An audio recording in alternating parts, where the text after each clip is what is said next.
This episode of the Typical Manga Review is going to be dedicated to My Hero Academia, Chapter 105, Shiketsu High Lurking. And we open up not on Shiketsu High, but on Uraraka. She's recovering from the earthquake attack from last week. Recognizing that they've been forced to split up, and as much as she wants to call out to the others, doing so would be a bad idea. So instead she's got to stay calm and steady. It's time for Sneak Uravity. Elsewhere, the Shiketsu High girl, whose name I do not know, but until we do know it, I'm going to call her Candace, because she kind of looks like that Quincy Candace Catnip, I think was her name. That's who she makes me think of. Others have said Rangiku, but I go Candace. She's talking to Deku. He's like, in a chaotic exam like this, she figured there'd be plenty of people who'd go after the target we already know the most about. And so she figured that meant UA would be taken out quickly, so she came to find them before it's too late. Just it seemed like a good chance to get to know other strong schools, and boy, I really want to know more about you guys at UA. And Deku's pretty much like, you talk a little too much. And she goes on the attack. Deku's wondering if, remembering that Ketsubutsu Academy, the other Ms. Jokes people and the other schools are sure to catch up with him as soon as possible, so he cannot stand around chatting. And she should know that too. And so he's wondering if Candace's friends are there to back her up, or if she could just be just that confident. Apparently it's the second one, because he actually takes a shot at Deku with one of the balls. Deku dodges, which like the moment he takes his eyes off of her to dodge, she's gone completely, and manages to nearly get him from behind before he can dodge again. She's actually going to just try and hit him with the ball without even throwing it this time, but he manages to dodge that one too. He gets ready to throw his own shot, but she's gone before he can do it, so he can't do anything. And she knocks him down, pins him to the ground, asking if pointing out that he probably assumes she has some kind of vanishing quirk, but nope, she's just hiding. That's technique. All he's doing is hiding from your eyes and ears. The moment I stop reading and thinking, I can blend in. The whole not thinking thing is the hard part. And Deku's surprised that they even teach something like that at Shiketsu. But she just points out that the trick is not to see the training as training.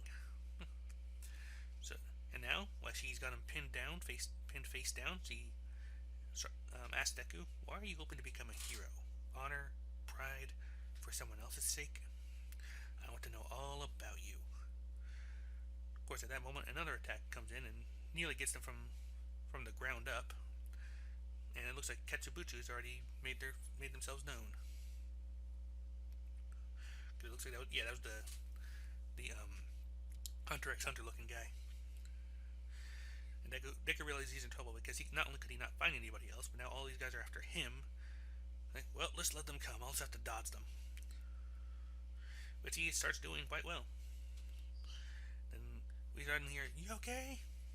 He hears that voice and he looks over and sees Uraraka holding out her hand and calling out to him, over here. Like she's calling out to him, so he's wondering what her plan is. But all it does is attract the other guys to try to attack her. She actually falls off the rock she's standing on, and everyone's ready to take a shot, but Deku's like watching this and thinking to himself, like, back then I chose to fight, I busted up my arms. If they hadn't been broken, I might have been able to steal back Kacchan. If I'd succeeded, then maybe All Might wouldn't have had to fight all for one. Back then, if only I'd carried Kota back to Aizawa-sensei. If only I'd run away faster than that villain could follow. I'm training now with a focus on my legs, because I should have gotten there faster. And that's exactly what he does here. He actually catches Uraraka, like, be there faster, so in order to save others, I gotta keep myself safe. Okay. And he's thinking so that he still can't use 100% until the rest of his body catches up. But until then, he's got the Iron Souls, which we get to a little flashback here. The instant he connects with a strong impact, the boosts respond with a second motion, almost like a blowback friction in a gun. And with these, it's not just like a single attack, but like a double bam. And he actually uses his attack to destroy the rock that everybody else is standing on, which makes them a little annoyed. Uraraka and Deku are together, but they're gone. They must be hiding. They gotta be nearby. Like, destroying everything like this really isn't that efficient after all. Uraraka's like apologizing for being so clumsy, and And Deku's like, no problem, but never mind that for now. And before he can do that, before Inuruka actually picks up a ball and seems to be ready to do something with it before Deku smacks it out of her hand, prompting Deku to ask, you wouldn't have to be from Shiketsu, would you? Like, huh? Because Uraraka's been training her quirk. She's able to ignore the side effects for a short time and make her own body float. In a pinch like this, she wouldn't forget to use it and reveal herself to the enemy without a plan. So no, you're not Uraraka. Huh. So you knew, but you saved me anyway? Hoping to use me to your own advantage somehow? Uraraka's asking him. Like, Deku's, nah, I wasn't thinking that far ahead, but it's still a good thing I acted. Since you're not Uraraka, you couldn't have floated yourself, and you would have fallen and really hurt your back. So that was your reason. And as she's speaking, Uraraka's face starts to melt, revealing Candace behind it. You've got to let me get to know you better. Deku's looking at this shock, like, how about after the test is over? And that's the end of, and that is the end of the chapter. I do like one thing a lot of people mention here, and I cannot take credit for catching myself, is if you go back to the first page and see Uraraka, she has no helmet. But when she reappears to call out to Deku, she is wearing a helmet. Like, her costume is back in full force. So it's a nice little tip off there for the observant. I also like the fact that Deku pretty much realized it was a fake by knowing Uraraka would simply be more competent than that. Like, he knows what she's capable of and knows that she wouldn't make a mistake like that. So he knows it's a ploy, and it's like, I also like the fact that he doesn't actually use that to stop himself. He's actually still, like, if anything, it made it even more important to save her because she didn't have Uraraka's floating powers. So that was pretty cool. We still got a ways to go on this. Like I said, this was a good action chapter. We got a nice few bits of action on here. A good look at some of the more of the Ketsubutsu guys. But let's see here. Though the Hunter x Hunter looking ones, the Phaeton, I think, is that guy he reminds me of, was still there. Also got a guy that reminded me of, I think it was Kenka Man from Kinnikuman Man. I'm not sure if I'm thinking of the right one. One of the perfect chojin. One of the guys who makes a remark that UA guys are pretty clever to just bust up their foothold. Where was it?